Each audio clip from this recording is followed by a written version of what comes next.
If you're watching this video right now, there's a good chance something already feels off. Maybe your parent fell recently. Maybe they forgot medication. Maybe the fridge is empty. Maybe they're calling you 10 times a day confused about things they used to handle easily. And now you're stuck, asking the question nobody wants to ask. Is it finally time for assisted living? That question carries a lot of guilt. Because for many families, assisted living feels like giving up, like taking independence away, like failing somehow. But after helping families through these transitions for years, I can tell you something important. Most families wait too long, not because they don't care, usually because they care so much they keep hoping things will improve. Meanwhile, the stress builds quietly. More falls, more confusion, more isolation, more caregiver burnout, more dangerous situations nobody wants to admit out loud. So, in this video, I'm going to walk you through 7 major signs it may be time to seriously consider assisted living.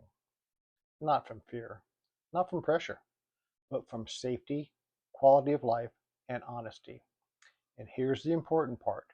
One sign alone usually isn't the issue. It's when several start stacking together. That's when families suddenly realize, we're no longer managing this, we're surviving it. Let's talk about the signs. Falls are one of the biggest warning signs families ignore, especially when the parent says, I'm fine, it was nothing, I just slipped. But statistically, one fall often leads to another, and after a certain age, even a small fall can completely change someone's life. I've seen situations where one hip fracture led to surgery, surgery led to rehab, rehab led to loss of independence, and suddenly the person never safely returned home again. What families often miss is this. The fall itself is usually not the first problem. The fall is a symptom. The real issue may be balance problems, weakness, medication side effects, vision decline, memory issues, unsafe home layout, poor nutrition, or cognitive decline. And sometimes the scariest part is this. People start hiding falls. They don't want family members worried. They don't want to lose independence. They're embarrassed. So they don't tell anyone. If you're noticing bruises, hesitation walking, furniture grabbing, slower movement, or repeated little incidents, don't brush it off because eventually luck runs out and one serious fall can force an emergency decision instead of a calm, planned transition. Isolation quietly destroys older adults, and it happens faster than families realize. A lot of seniors spend nearly all day alone. No social interaction, no stimulation, no routine, no community, no meaningful activity. And over time, isolation affects depression, memory, mobility, sleep, appetite, motivation, overall health. What makes this tricky is many parents say they want to stay home, but staying home and actually living are two different things. I've walked into homes where the TV runs nonstop. Curtains stay closed, dishes pile up, nobody has visited in days. The person barely leaves the recliner. That's not independence anymore. That's survival mode. One thing families are often shocked by after a move to assisted living is this.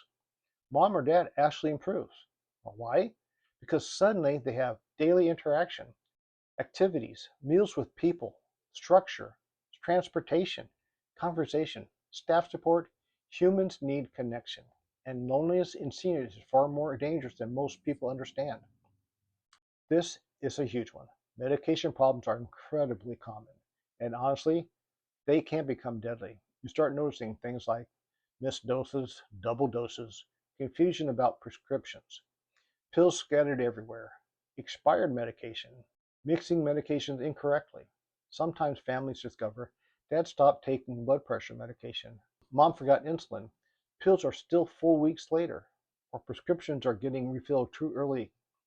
Medication management becomes harder because many seniors are juggling multiple prescriptions, different schedules, changing doses, memory challenges, vision problems, and pride makes it worse. A lot of parents insist, I've handled my medications my whole life. But what mattered 5 years ago may not match today's reality. One medication mistake can lead to falls, hospitalization, confusion, stroke, severe illness. Assisted living helps create structure around medication management, not because someone is incapable as a person, because safety systems matter.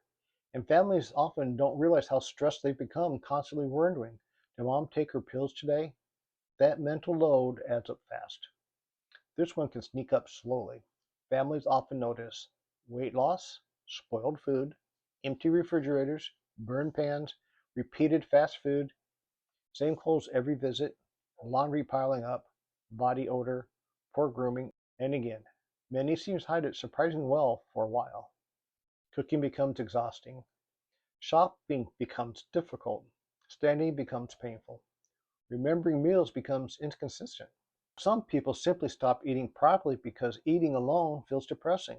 Others lose the ability to safely cook, and poor nutrition affects everything: energy, balance, memory, healing, mood, immune function. Then hygiene starts slipping too. Sometimes bathing feels unsafe, fear of falling, depression, memory issues, physical pain, exhaustion. Families often feel guilty even noticing these things. But avoiding reality doesn't help anyone. When family living basics start consistently declining, it may mean the current setup is no longer sustainable. This is one families rarely talk about honestly. Caregiver exhaustion is real, and it destroys people emotionally, physically, and financially. Usually, one family member becomes the responsible one. They're managing appointments, answering emergency calls, grocery shopping, handling medications, driving everywhere, coordinating care, managing finances, handling constant stress, and eventually their own life starts collapsing.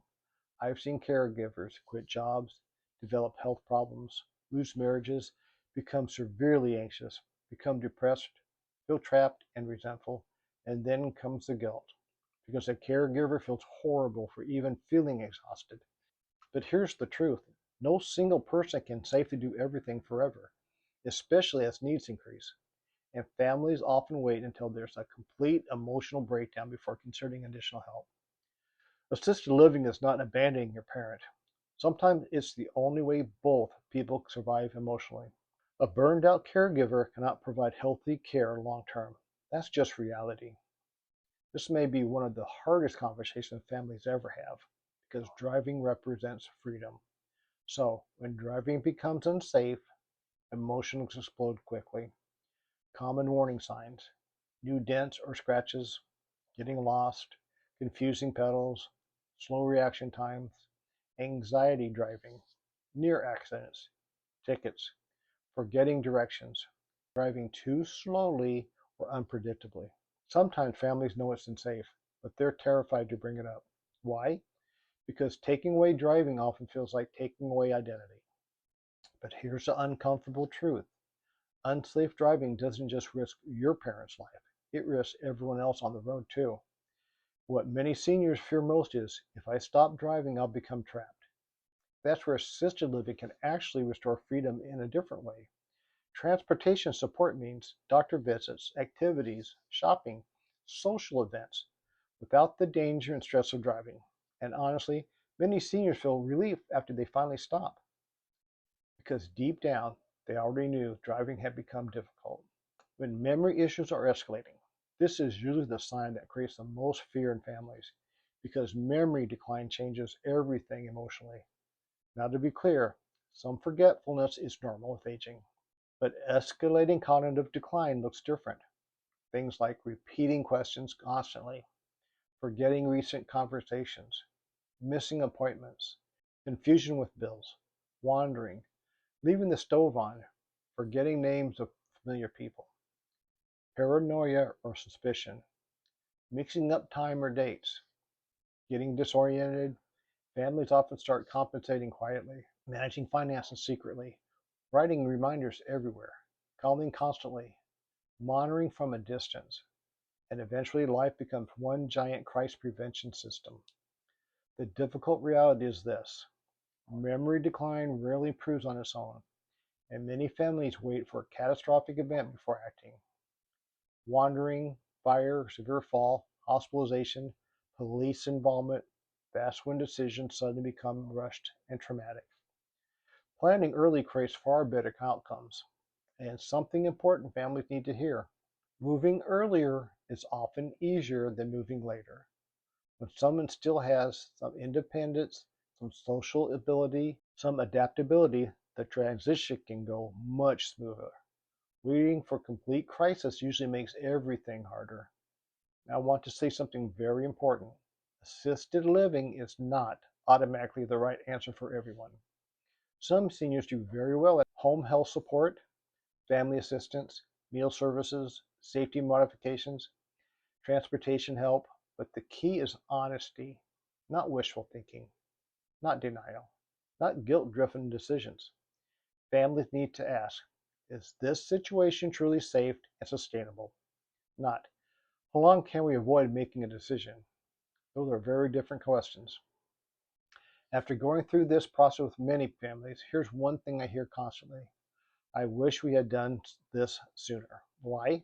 Because once the move happens, families often realize the stress decreased, the parents become safer, social interaction improved, the caregiver could breathe again, crises become less frequent, and sometimes the parent themselves says, I should have done this earlier. Not always, but surprisingly often, because the fear beforehand is usually worse than the reality afterward. Now, if you're watching this because you're worried about a parent right now, you're not alone. This is one of the hardest seasons families go through.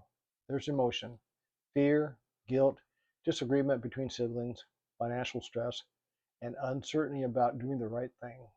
But ignoring the signs rarely makes things better. The earlier families start having honest conversations, the more options they usually have. And assisted living is not about taking away dignity. Done correctly, it's often about protecting dignity, safety, health, and quality of life before a major crisis happens. If this video helped you, hit the thumbs up and subscribe.